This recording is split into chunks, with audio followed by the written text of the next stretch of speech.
Well, it looks like Israel is prepared for any kind of retaliation that was expected, and it also happened. That might come from Gaza Strip. So far, according to Israeli Defense Forces, Israeli Army, more than 800 rockets fired from Gaza Strip to Israel, and most of them were intercepted by Israelis' Iron Dome air defense system, and so far no casualties were reported. And Israel is getting ready for any type of scenarios, and the main thing is whether this type of tit-for-tat type of situation will go on an all-out war type of situation as it happened last year. But there are some expectations that it won't go as it happened last year because of the position of Hamas. It should be remembered that Hamas is the ruler of Gaza Strip, and also Israel right now, according to IDF, they limited their operations to Islamic Jihad positions, and they called this operation as breaking down, and they said that they are targeting Islamic Jihad positions and also Islamic Jihad members. And if Hamas enters the picture, and the situation can escalate very quickly and can go all-out war again. But when we look at the all of the situation and the picture right now, the situation looks like is under control of both Israeli army, because Israeli army secured the area that going to the Gaza Strip, Gaza border. They closed the area and they called its citizens to go to shelters.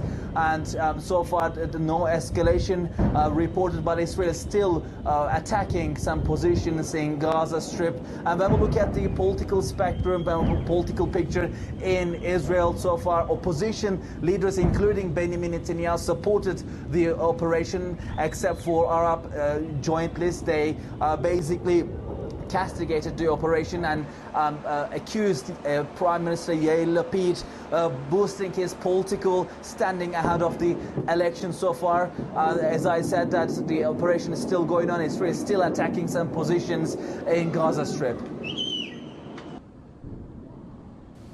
Well, let's start with the Ministry of Health. Actually, the number of casualties has risen to 10 people. Now, more than 65 had been injured. And significantly enough, people from the Ministry of Health tell us that most of the injuries are actually severe. They're classified as very critical, and that means the number is expected to rise as well. Tension is still escalating here.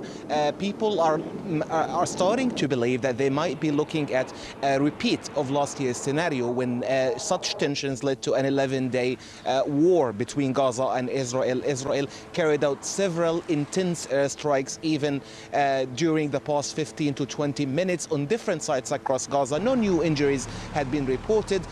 However, it's significant to say that the Islamic Jihad movement and Gazan groups have actually started to retaliate the assassination of the senior Islamic Jihad commander, Saraya al-Quds. The Islamic Jihad's armed wing said that they fired more than 100 rockets towards Israeli settlements, toward Tel Aviv, central Israel and southern Israeli settlements. As we can see right behind me, they continue to fire rockets toward Israel as we are speaking now. I'm sure you can see these rockets being fired from Gaza right now. And Hamas even I think Israel is trying to drag Hamas and other factions into this equation. Hazem Qasim, a spokesman for Hamas, just said a few minutes ago that the rocket firing from Gaza is a natural response to the aggression of the Israeli army and their assassination of senior commander in Islamic Jihad.